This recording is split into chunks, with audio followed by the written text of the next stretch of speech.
마태복음 16장 13절로부터 20절까지 말씀을 우리 마음에 담아서 한 절씩 교독합니다. 예수께서 빌립보 가이사랴 지방에 이르러 제자들에게 물어 이르시되 사람들이 인자를 누구라 하느냐? 이르러 더러는 세례 요한, 더러는 엘리야, 어떤 이는 예레미야라, 선지자 중에 하나라 하나이다. 이르시되 너희는 나를 누구라 하느냐? 시몬 베드로가 대답하여 이르되 주는 그리스도시요 살아계신 하나님의 아들이시니이다. 예수께서 대답하여 이르시되 바요나 시몬아 내가 복이 있도다. 이를 내게 알게 한 이는 혈육이 아니요 하늘에 계신 내 아버지시니라. 또 내가 내게 이르노니 너는 베드로라. 내가 이 반석 위에 내 교회를 세우리니 음부의 권세가 이기지 못하리라. 내가 천국 열쇠를 내게 주리니 내가 땅에서 무엇이든지 매면 하늘에서도 매일 것이요 내가 땅에서 무엇이든지 풀면 하늘에서도 풀리리라 하시고 이에 제자들에게 경고하사 자기가 그리스도인 것을 아무에게도 이르지 말라 하시니라. 아멘. 자, 오늘 2월 두 번째 주일을 맞아 함께 읽은 마태복음 16장 13절로부터 20절 말씀 통해서 세상과의 사귐이라는 제목으로 하나님의 말씀 함께 나누겠습니다. 자, 지금 우리는 사귐이라는 주제로 함께 말씀을 나누고 있어요. 이 사귐이라는 것이 결국 이제 관계의 문제를 다루는 거죠. 관계가 중요합니다. 오죽하면 이제 관계의 영성이라는 말이 있겠습니까? 관계의 친밀도가 결국 그 영성의 척도라는 거예요. 먼저 우리는 이제 하나님과의 관계, 또 교회와의 관계를 함께 살펴보았어요. 하나님을 향해 열린 창에 대한 부분입니다. 다음으로는 다른 사람과 나 자신과의 관계를 함께 살펴보았습니다. 사람을 향한 열린 창에 대한 부분이에요. 오늘 그리고 다음 주 두 번에 걸쳐서는 이제 세상과의 관계를 살펴봅니다. 세상을 향해 열린 창, 우리가 함께 다루게 됩니다. 중요한 포인트는 이와 같은 관계는 상호 영향을 주고받는다는 점이지요. 그러니까 서로 이제 따로 있는 것이 아니라는 것입니다. 이를테면 하나님과의 관계가 사람과의 관계, 또 세상과의 관계에 영향을 미쳐요. 반대로 세상과의 관계는 하나님과의 관계, 그리고 사람과의 관계에 영향을 미칩니다. 동시에 세상과의 관계는 또한 하나님과의 관계, 사람과의 관계에 영향을 미쳐요. 그러니까 어떤 관계라도 허투루 대해서는 안 된다는 거예요. 가볍게 취급해서는 아니 되는 것입니다. 상호 영향을 주고받기 때문입니다. 자, 오늘 그런 측면에서 이제 세상과의 관계를 함께 살펴보는데, 오늘 말씀 우리에게 참으로 익숙한 말씀입니다. 베드로의 신앙 고백과 그 신앙 고백을 통해서 예수님께서 이제 교회에 대해서 말씀해 주시는 내용이죠. 우리는 이 말씀을 통해서 우리가 세상과의 어떤 관계를 맺으며 살아가야 될지를 이제 교훈 얻게 될 것입니다. 그 첫 번째, 예수님은 누구신지에 대한 부분이에요. 한번 따라해 보겠습니까? 예수님은 누구신가? 자, 지금 우리가 세상과의 관계를 다루면서 왜 예수님이 누구신지 그 질문을 이제 다루는가 하는 의구심이 들 수도 있습니다. 왜냐하면 예수님이 누구신지에 대한 바른 입장 정리가 결국에는 세상에 대한 바른 태도, 바른 자세를 결정하기 때문입니다. 그러니까 세상과의 건강한 관계, 건강한 사귐을 우리가 이루기 위해서는 먼저 예수님에 대한 입장 정리가 필요하다는 거예요. 자, 오늘 본문의 배경은 바로 빌립보 가이사랴라는 지방에서 있었던 이야기입니다. 여러분, 이 빌립보 가이사랴 지도를 한번 보시면 이 지역이 어디인가 하면은 갈릴리 호수 아시죠? 그 갈릴리 호수에서부터 북쪽으로 약 40km 떨어진 지역이에요. 그러니까 이스라엘의 그 영토를 보면은 북쪽으로는 단이라는 지역이 최북쪽 지역이에요. 근데 단에서부터 이제 우측으로 한 4km 떨어진 지역에 이 빌립보 가이사랴라는 이제 도시가 있습니다. 그러니까 이스라엘에 있어서는 가장 국방 도시라고 볼 수 있어요. 근데 이 도시는 참으로 번화한 도시, 또 휴양 도시로 잘 알려져 있습니다.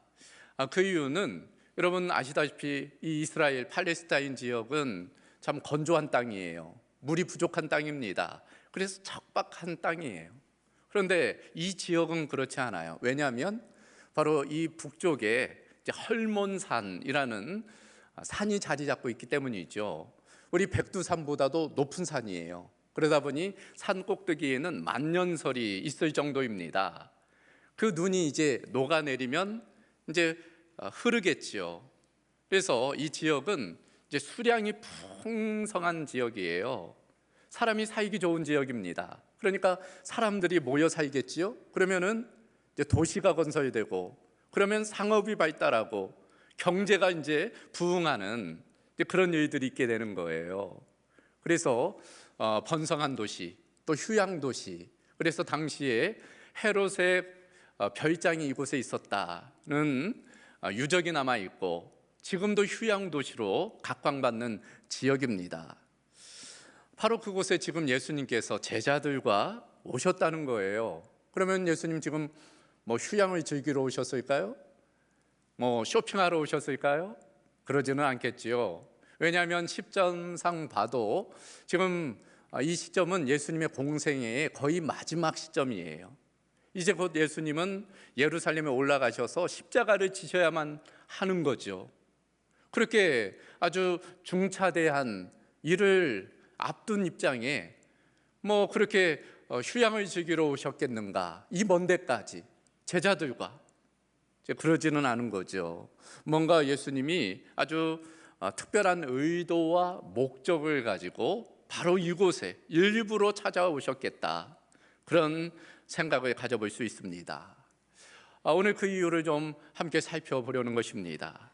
사실 여러분, 이곳이 지금 빌립보 가이사랴라고 되어져 있지만 원래 이름은 파네이아스라는 이름을 가지고 있었어요.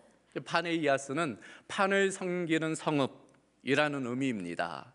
여러분, 판이라는 신을 아시죠? 그리스 로마 신화를 보면 판이라는 이제 신이 있어요. 목축과 또 들판의 신으로 알려진 신입니다. 그러니까 아주 풍요의 신이 바로 이 이제 판이라는 신이에요. 그래서 지금도 이곳에 가보면 이 판신전이 있었던 자리가 유적으로 남아져 있어요. 특별히 이 판신은 목축의 신, 들판의 신으로 알려져 있잖아요. 그래서 이제 이 동굴에서 태어났다고, 조금 전에 동굴 하나 봤죠? 거기서 이제 판이 태어났다고 생각을 하는 거예요. 그래서 그 동굴 입구에 여러분 화면에 보신 것처럼 이제 신전, 이제 판신전을 이제 세워놓은 곳입니다. 거기서 이제 제사도 드리고 그런 일들을 했던 겁니다. 지금이야 유적 정도로 남아 있지만 이 당시는 아주 큰 웅대한 신전이 바로 그곳에 자리 잡았고, 그 주변에도 다른 신들, 이를테면 제우스 신이랄지 뭐 님프랄지 뭐 이런 신전들이 이제 즐비해 있었다는 것입니다. 그랬던 도시의 이름이 이제 빌립보 가이사랴로 바뀌게 되었어요. 이제 바뀐 경위는 여러분 대헤롯 아시죠? 대헤롯에게는 여러 명의 아들이 있었어요. 근데 그 아들들에게 이제 그 땅을 분배해서 나누어 줍니다. 특별히 이 지역은 누가 다스린가 하면은 헤롯 빌립이 이 지역을 다스려요. 근데 이 빌립이 당시 세계의 패권을 쥐고 있던 로마의 황제 가이사 아구스도죠. 그 가이사 아구스도를 위해서 이 도시를 재건합니다. 그래서 이 도시의 이름을 이제 빌립보 가이사랴라고 명명하게 된 거예요. 그러니까 빌립이 가이사랴 황제를 위해 지은 도시라는 이제 그런 의미가 있는 것입니다. 그러나 여러분, 뭐 아무리 그런 마음이 있다고 해도 아무 도시나 그 황제의 이름을 그렇게 붙여서 지을 수는 없잖아요. 황제가 보통 인물입니까? 로마의 황제가? 그러니까 그에 걸맞는 이제 자격 조건이 있어야 되는 거예요. 그것이 충족될 때만이 그 이름을 붙일 수 있는 것입니다. 크게는 두 가지 조건이 있었다고 그래요. 첫 번째는 로마 황제의 위용에 걸맞는 웅장한 도시여야 된다는 거예요. 그러니까 세계 제1인자 그 황제의 이름에 걸맞게 그 도시가 화려하고 웅장해야 된다는 것입니다. 그래요. 이 로마라는 제국, 우리가 지금까지도 그 영향이 어떠한지를 알잖아요. 그러다 보니 이 로마가 추구하는 그런 모습이 이 도시 가운데 이제 나타나야 된다는 것입니다. 크게는 세 가지예요. 첫 번째는 힘이고, 두 번째는 지식이고, 세 번째는 아름다움이었다는 것입니다. 첫 번째 힘, 로마의 힘, 그 권력과 경제력과 군사력이 이 도시 안에 나타나 있어야 되는 거예요. 그래서 건물은 아주 웅장하게 짓는 거죠. 그것도 대리석으로 아주 아름답게 짓는 것입니다. 도로를 닦는 거예요. 사통팔달. 그래서 오죽하면 모든 길은 로마로 통한다. 그러니까 그 지배하고 있는 그 각 나라에 소요가 일어나면 군대를 보내야 되기 때문에 길을 닦은 거예요. 언제라도 가서 제압하기 위해서 그 군사력을 그 길을 통해서 나타내는 것입니다. 아주 화려하게 도시를 꾸미는 거예요. 치장하는 것입니다. 힘이죠. 더불어 지식, 로마의 지식을 자랑해요. 그래서 인프라를 잘 갖추는 것입니다. 상하수도, 지금까지도 놀란다는 거예요. 그 상하수도 시설이 얼마나 잘 갖추어져 있는지. 도서관을 그 도시에 세운다는 거예요. 그래서 로마의 지식을 자랑한다는 것입니다. 세 번째는 아름다움이죠. 그래서 그 아름다운 여인의 나신상을 조각해서 도시 곳곳에 세우고, 남자들은 그 우람한 육체미를 자랑하는 남성들의 그 모습을 조각해서 또 도시에 비치하는 힘, 지식, 아름다움을 나타내 보인다는 거예요. 그러므로 여러분, 이 빌립보 가이사랴, 그 당시 예수님이 제자들과 방문했을 때 그 화려함, 그 웅장함이 넘치는 이제 도시였습니다. 두 번째 황제의 이름을 붙이기 위한 조건은 바로 그 도시 가장 중심이나 가장 높은 곳에 황제를 위한 신전이 있어야 되었다는 거예요. 황제 숭배가 있었잖아요. 그때 로마 황제는 자신을 신이라고 여겼어요. 그래서 자신에게 경배하도록 명령했습니다. 그것을 위한 신전을 도시 중앙에 놓는 거예요. 그래서 이 빌립보 가이사랴에도 황제의 신전, 화면을 보시면 그 유적지가 아직도 남아있는데 그 신전을 만들어 놓았다 볼 수 있는 것입니다.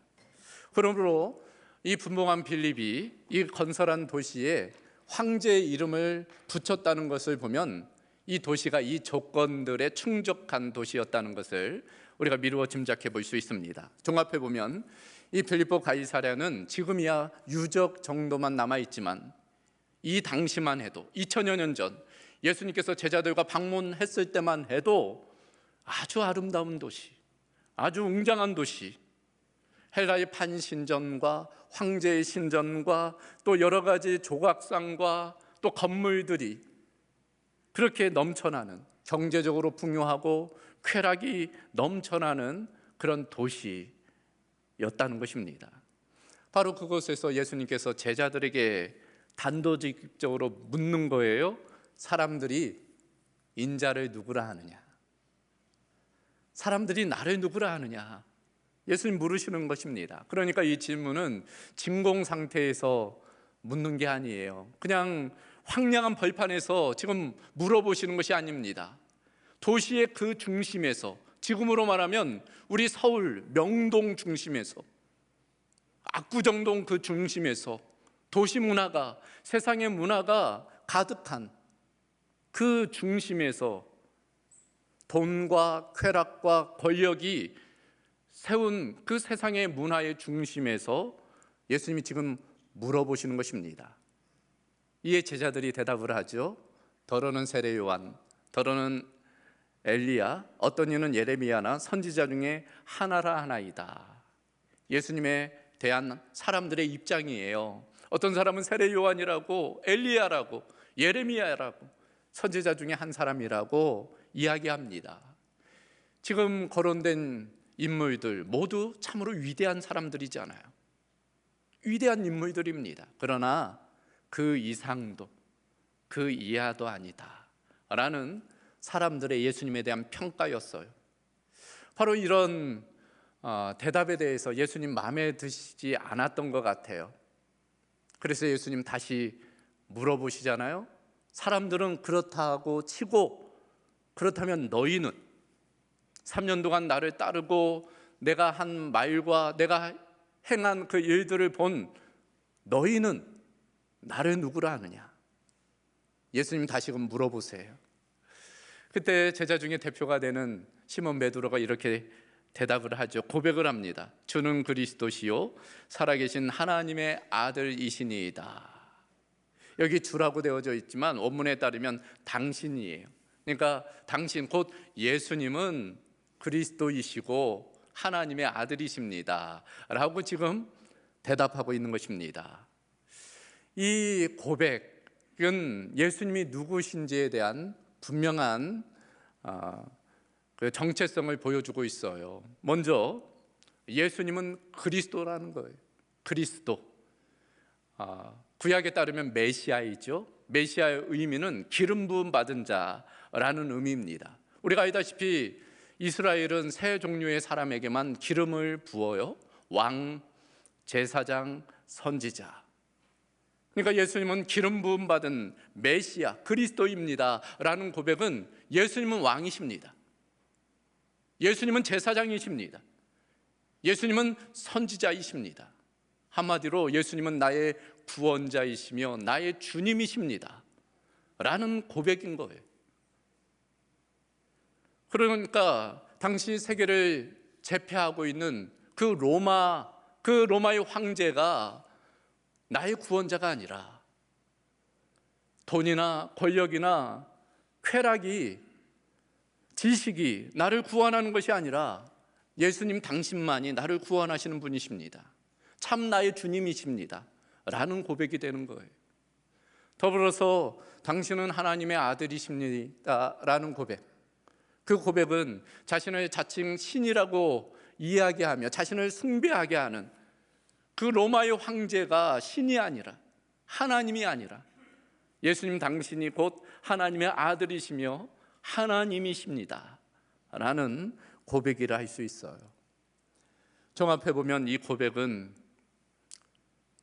이 당시 만연했던 그 판신, 쾌락이 우리를 구원하는 구원자 메시아가 아니고, 로마의 황제, 세속적인 권력과 힘이 우리를 구원하는 메시아가 아니고 오직 예수님만이 참된 구원자, 참된 주님이시라는 고백이라 할 수 있어요.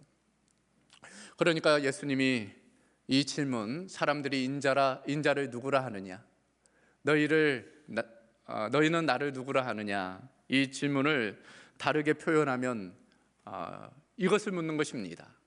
누가 진정한 왕이냐, 누가 진정한 주님이냐, 그것을 지금 묻는 거예요. 가이사인가? 하나님인가? 돈인가? 하나님인가? 권력인가? 하나님인가? 쾌락인가? 하나님인가? 성공인가? 하나님인가? 그걸 예수님께서 지금 물어보고 계시는 것입니다. 이것을 좀 더 풀어서 이야기해 보면 지금 내가 의지하는 존재는 누구인가? 내가 신뢰하는 것은 무엇인가? 나는 어디에서 평안과 기쁨을 찾는가? 나의 안정감의 근거는 무엇인가? 나의 삶을 이끌고 가는 힘과 동력은 무엇인가? 바로 그것을 묻고 있는 것입니다. 우리는 여기에서 이 우상의 문제를 생각해 볼 수 있어요. 여러분, 우상이 뭘까요? 우상을 여러 가지로 정의해 볼 수 있겠지만 하나님보다 더 의지하고 신뢰하고 사랑하는 것, 그것이 바로 우상입니다. 어찌 보면 그 자체로는 나쁜 게 아니에요. 여러분, 돈이 나쁜 겁니까? 성공이 나쁜 거예요? 즐거움이 나쁜 겁니까? 그 자체로는 결코 나쁜 건 아니에요. 좋은 겁니다. 그러나 그 좋은 것이 하나님을 대신하고 있다면, 하나님을 자리를 대신 차지하고 있다면 그것이 우상이 되는 거예요. 그것이 가장 큰 죄가 되는 것입니다. 그래서 성 어거스틴이 죄가 무엇이냐라고 할 때 순서가 바뀐 사랑이라고 이야기한 바가 있어요. 하나님을 가장 우선에 두고 하나님을 가장 신뢰하고 하나님을 의지하고 사랑하며 살아가야 되는데, 그러지 않으면 그게 우상이 되고 그것이 죄가 된다 말씀을 하고 있는 것입니다. 그래서 요한일서 2장 15절 이하를 보면 이 세상이나 세상에 있는 것들을 사랑하지 말라. 누구든지 세상을 사랑하면 아버지의 사랑이 그 안에 있지 아니하니 이는 세상에 있는 모든 것이 육신의 정욕과 안목의 정욕과 이생의 자랑이니 다 아버지께로부터 온 것이 아니요 세상으로부터 온 것이라. 세상의 것들 너무 사랑하지 말라는 것. 그 무엇보다도 가장 사랑해야 할 대상, 우리가 의지해야 할 대상, 그분은 곧 우리 하나님이시라는 거예요. 그런 측면에서 예수님 제자들에게 먼저 내가 누구냐 물으시는 거예요. 그것이 바로 세상에 대한 바른 관계, 바른 사귐을 가지는 첫 걸음이기 때문인 것입니다.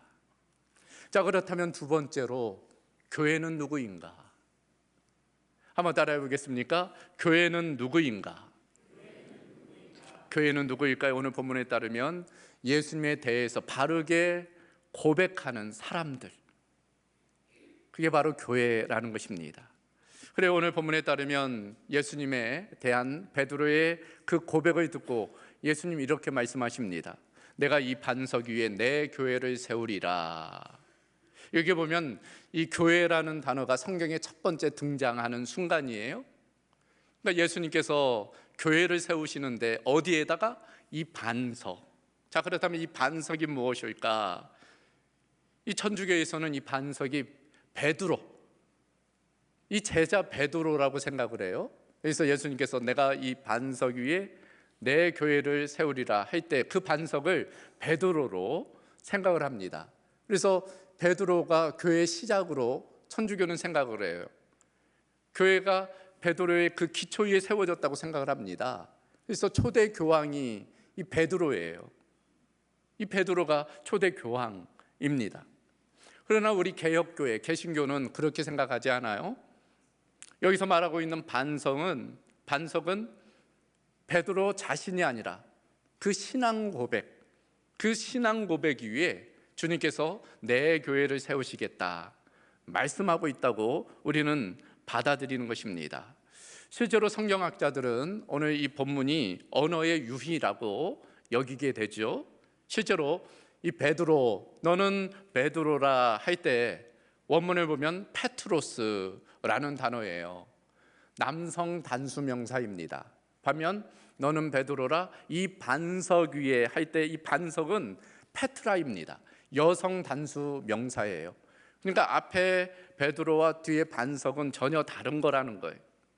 그래서 이 뒤에 나오는 이 반석은 신앙 고백을 의미한다라고 보는 것입니다. 예수님은 그리스도이시고 하나님의 아들이십니다라는 그 신앙 고백 위에 주님께서 내 교회를 세우겠다라고 지금 말씀하고 있는 거예요. 그런 측면에서 저는 교회는 무엇인가라고 두 번째 대지를 잡고 있지 않고 있어요. 오히려 교회는 누구인가? 왜냐하면 교회는 건물이 아니기 때문이에요. 교회는 어떤 제도가 아니기 때문입니다. 조직도 아니고 어떤 활동도 아니기 때문이에요. 교회는 본질적으로 예수 그리스도를 구주로 고백하는, 주님으로 고백하는 사람들의 모임이 우리가 바로 교회이기 때문에, 교회의 정체성이 바로 그것이기 때문에 교회는 무엇이 아닌 교회는 누구인가? 우리는 질문해야 되는 것입니다. 그래요, 우리는 세상의 한복판에서 오직 예수님이 누구신지를 고백하는 고백 공동체라고 할 수 있어요. 신앙 공동체라고 할 수 있습니다. 어떤 고백? 바로 베드로가 했던 바로 그 고백. 예수님은 그리스도이시고 하나님의 아들이십니다라고 하는 그 고백을 하는 사람들, 그 사람들이 바로 교회라고 할 수 있는 것입니다.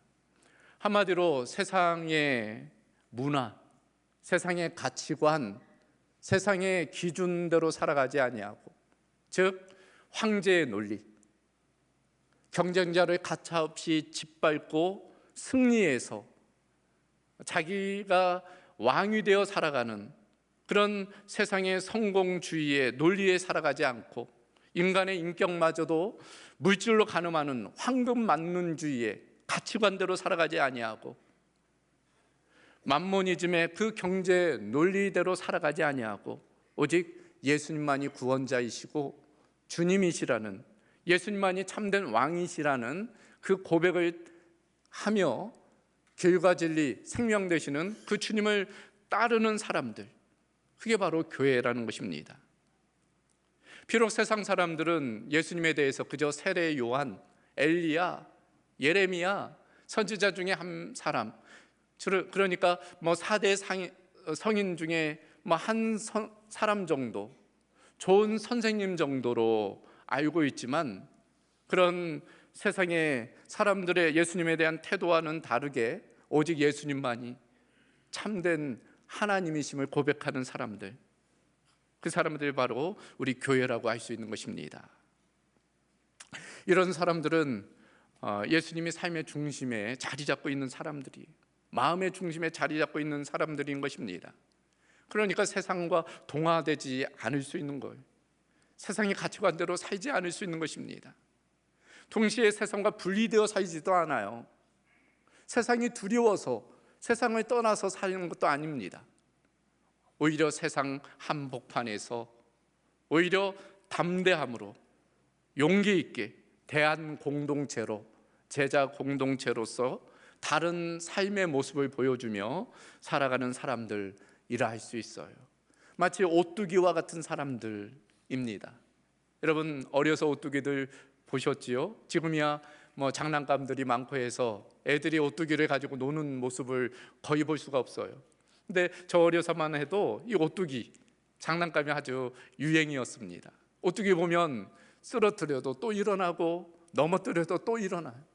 왜일까요? 무게중심이 잘 잡혀있기 때문이. 그러므로 어떤 시련이 와도, 공격이 와도, 유혹이 와도 당장은 넘어질 수 있을지 모르지만 다시 일어나게 되는 거예요. 바로 교회과 같은 모습입니다. 예수님을 주님으로 고백하는 교회 공동체는 그와 같은 모습으로 살아갈 수 있다는 거예요. 그래서 오늘 18절을 보면 음부의 권세가 이기지 못하리라, 예수님 말씀하고 있습니다. 음부의 권세, 세상의 권세이죠. 어둠의 권세, 사단의 권세입니다. 세상 가운데 있는 많은 유혹과 도전을 의미해요. 그런 도전들이 우리 가운데 있지만 그런 음부의 권세가 교회를 이기지 못한다는 거예요. 그리고 더 나아가 19절을 보면 내가 천국의 열쇠를 내게 주리니 내가 땅에서 무엇이든지 매면 하늘에서도 매일 것이요 내가 땅에서 무엇이든지 풀면 하늘에서도 풀리리라 말씀하고 있습니다. 그러니까 열쇠를 우리에게 주신다는 거예요. 이 열쇠는 문을 열기도 하고 닫기도 하는 힘이 있잖아요. 그와 같은 힘과 권세를 바로 우리 교회 공동체 가운데 주님께서 허락해 주셨다 말씀하고 있는 것입니다. 그래 우리가 세상의 문화, 세상의 도전을 이길 수 있는 힘, 그것은 주님께서 우리에게 권세를 주셨기 때문이, 주님을 우리가 믿고 따를 때 우리가 그 힘으로 넉넉히 세상을 이길 수 있다 말씀하고 있는 것입니다.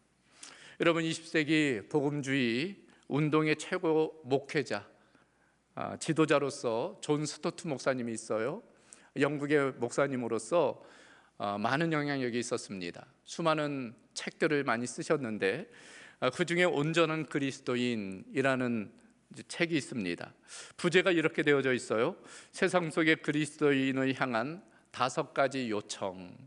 그러니까 우리가 그리스도인으로서 세상 가운데 어떻게 살아가야 될지에 대한 내용입니다. 총 5개에 대해서 이야기합니다. 그 첫 번째가 온전한 인격이에요. 온전한 인격. 무엇인가 하면 우리의 지정의로 예수님을 제대로 고백해야 된다는 거예요. 우리의 생각과 우리의 감정과 우리의 의지를 총동원해서 예수님을 그리스도로 또 하나님으로서 고백하며 살아야 된다는 것입니다. 그럴 때 그것이 다른 영역에 영향을 미친다는 거예요. 이를테면 직업과 소명, 사회적인 책임, 세상과 구별된 삶, 세상을 품은 그리스도인. 그러니까 그 내용을 보면 확대되는 거예요. 자신의 가정과 일터를부터 또 사회, 세계에 이르기까지 우리가 영향력 있는 삶을 살아갈 수 있다는 것입니다. 그 시발점이 바로 주님에 대한 고백이에요. 주님을 어떻게 고백할 것인가? 주님은 나에게 어떤 의미가 있는가? 그것을 우리가 제대로 고백해야 된다는 것입니다. 여러분, 바닷물은 많은 오염물질이 유입이 돼요. 많은 더러운 것들이 바다에 들어오게 됩니다. 그럼에도 바닷물이 생명력으로 넘쳐나는 것은 우리가 잘 아는 것처럼 3.5% 되는 소금 때문이, 그 소금이 바다를 정화시키는 겁니다. 바다를 건강하게 만드는 거예요. 우리 교회의 역할입니다. 우리가 예수님을 구세주로, 주님으로 믿는 고백 공동체로서, 신앙 공동체로서 세상 한복판에서 그와 같은 소금의 역할을 잘 감당해야 될 것입니다. 오늘 말씀을 정리합니다. 오늘 예수님은 우리에게 묻는 거예요. 너희는 나를 누구라 하느냐? 진공 상태에서 묻는 게 아닙니다.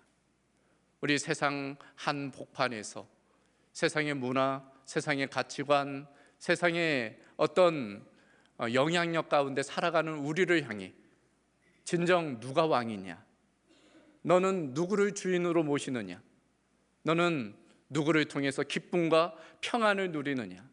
그걸 주님이 물어보시는 것입니다. 그 질문에 우리가 대답해야 될 것입니다. 우리 각자가 대답해야 될 것입니다. 주는 그리스도시요 살아계신 하나님의 아들이십니다. 고백하며 살아가는 저와 여러분 되어야 할 것입니다. 그런 은혜가 우리 모두 가운데 있기를 주님의 이름으로 소망합니다. 하나님 감사합니다. 오늘 세상과의 어떤 관계를 맺고 살아가야 되는지 일깨워 주심을 감사합니다. 그 중심에 예수님이 누구신지에 대한 고백이 있음을 고백합니다.